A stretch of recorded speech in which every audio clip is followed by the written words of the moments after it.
వాయమ్మో! ఇలా పెట్టానో లేదో వీడియో చూసి అందరికీ గుండు గుబేలమన్నట్టు అయ్యిందనమాట. ఫోన్ల మీద ఫోన్లు, మెసేజ్‌ల మీద మెసేజ్‌లయితే చేసేస్తున్నారనమాట. నేను రాత్రయితే వాట్సాప్‌లో పెట్టాను. శనివారం నైటయితే వాట్సాప్ స్టేటస్ పెట్టాను.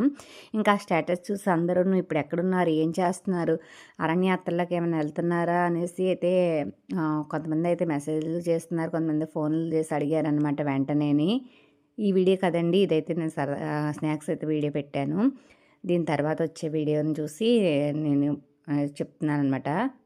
ఇంకా మాకైతే ప్రతి శనివారం ప్రేయర్ అయితే జరుగుతుందనమాట. పరిశుద్ధాత్మ కూడిక అని అలా జరుగుతుంది. సాయంత్రం 6:30 దగ్గర నుంచి 8:30, ఒక్కొక్కసారి 7కి అందరూ రాకపోతే 7 కాడ నుంచి 9 వరకు అయితే జరుగుతుంది.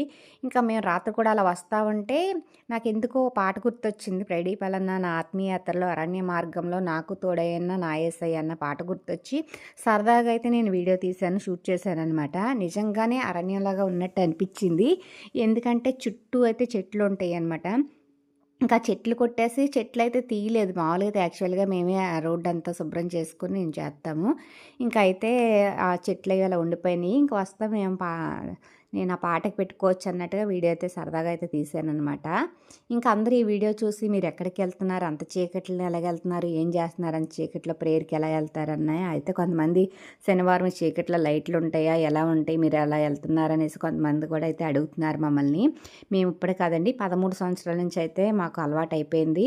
చుట్టూ చెట్లుంటాయి. ఒకప్పుడైతే నిజంగానే భయమేసేది. ఆ చెట్ల మించి ఏ పాములు పడతాయో, అలాగే అలాగే మధ్యలో కూడా చాలా సార్లయితే మా కాళ్ళలోంచి కూడా ఎళ్తా ఉండేయి. ఇంకా ఎక్కడున్నా దేవుడి కృప, దేవుడు తోడుంటే తప్పదనమాట అనేసి మేము ధైర్యంగా తోడున్నాడనేసి మేము వెళ్తున్నామనమాట. ఇంకా రోడ్డయితే ఇది ఒకప్పుడైతే మందిరం కట్టినప్పుడు రోడ్డు కూడా అయితే ఉండేది కాదు. కరోనా టైంలో అయితే రోడ్డు పోసారు. ఇంకా అయితే ఆ రోడ్డు అది మేమే శుభ్రం చేసుకుని నీట్‌గా ఉంచుకుంటామనమాట. ఆదివారం అందరూ వస్తారు కదా చర్చికనేసి ఎవరికి ఇబ్బంది కలగకుండా కదా. అయితే చెట్లయితే కొట్టేస్తున్నారనమాట. ఇంకా మేమైతే అనుకున్నాం అనమాట. ఎన్నో సంవత్సరాల నుంచి మా ప్రార్థన దేవుడు ఇప్పటికి విన్నాడనమాట. ఎప్పుడో అనుకుంటా ఉండేవాళ్ళం చెట్లు తీసేస్తే బావుండును అనేసి. ప్రతిసారి ఊడవలేకపోతున్నాం, తుక్కంతా పడిపోతుంది అనేసి. అయితే దేవుడు విన్నాడని మేము నవ్వుకున్నాం. ఇంకా చెట్లు కొట్టించే తనైతే మాకు బాగా అలవాటనమాట. వేళాకోళాలు ఆడుకుంటాము. మేము కాబట్టి మీకోసమే భయపడుతున్నారని కొట్టేస్తున్నామని అయితే అన్నాడు. అయితే మేము నైట్ అయినా ధైర్యంగా వస్తున్నాం. మీ ఆవిడనైతే రమ్మని పగలే ఈ రోడ్లోనూ వస్తదేమో అంటే మా ఆవిడ ఇంట్లోంచి కాలే బయట పెట్టదు. ఇంక ఈ రోడ్లో ఎలా వస్తుందని అయితే నవ్వుకున్నాం అనమాట మేము. అదన్నమాట అండి ఈ వీడియోది.